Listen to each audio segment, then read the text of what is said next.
ममता ने सीएम पद से इस्तीफा देने से इनकार किया। 9 मई को ब्रिगेड में नई सरकार का शपथ ग्रहण समारोह है। पश्चिम बंगाल में चुनाव के नतीजे आने के बाद जो हलचल शुरू हुई वो अब भी बरकरार है, लेकिन इसी बीच बंगाल को लेकर एक बड़ी खबर सामने आई है। नमस्कार, आप देख रहे हैं न्यूज 18 का डिजिटल प्लेटफॉर्म। आपके साथ मैं हूं पारुल तिवारी। पश्चिम बंगाल के राज्यपाल आरएन रवि ने गुरुवार को बंगाल विधानसभा भंग कर दिया है। विधानसभा चुनाव में बीजेपी को बहुमत मिला है।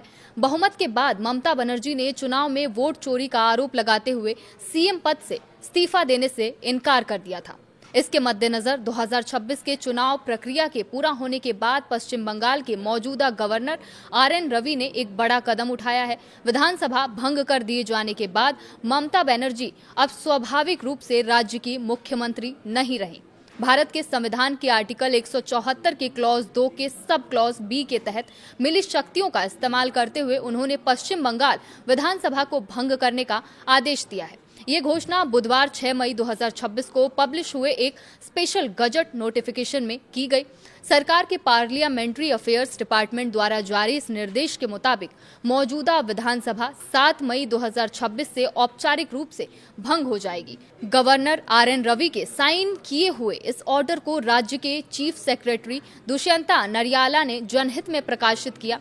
आमतौर पर चुनाव के बाद नई सरकार के ऑफिस संभालने से पहले पुरानी असेंबली को भंग करना एक संवैधानिक प्रैक्टिस माना जाता है। इस ऑर्डर से 17वीं विधानसभा का टर्न खत्म हो गया और नए चुनाव हुए रिप्रेजेंटेटिव के साथ 18वीं लेजिस्लेटिव असेंबली के बनने का रास्ता साफ हो गया है। उम्मीद है कि अगले कुछ दिनों में नई कैबिनेट का शपथ ग्रहण समारोह और नई लेजिस्लेटिव असेंबली का पहला सेशन बुलाए जाने का प्रोसेस भी शुरू हो जाएगा।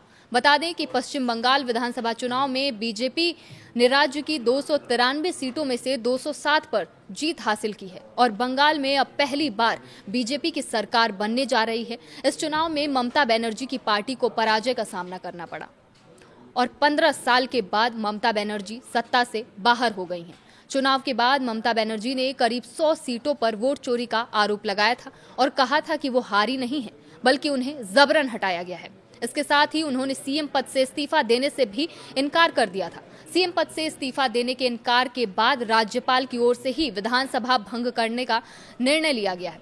इससे सीएम के रूप में खुद ममता बनर्जी का कार्यकाल खत्म हो गया है। तो वहीं दूसरी ओर बीजेपी ने नई सरकार गठन करने की प्रक्रिया को शुरू कर दिया है। केंद्रीय गृह मंत्री अमित शाह गुरुवार की रात को कोलकाता पहुंचे।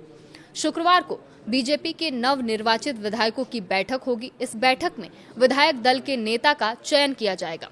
उसके बाद 9 मई को कोलकाता के ब्रिगेड मैदान में नए सीएम शपथ लेंगे। नई सरकार का शपथ ग्रहण समारोह रविंद्र जयंती पर ब्रिगेड में होगा। डबल इंजन वाली सरकार जनता को गवाह बनाकर अपना सफर शुरू करेगी। प्रधानमंत्री और गृह मंत्री शनिवार को ब्रिगेड में शामिल होंगे। बीजेपी शासित राज्यों के कई मुख्यमंत्री मौजूद रहेंगे। शपथ ग्रहण समारोह में एसपीजी और कोलकाता पुलिस सुरक्षा की जिम्मेदारी संभालेगी। उधर ब्रिगेड के बाहर सुरक्षा की जिम्मेदारी सेंट्रल फोर्स की होगी।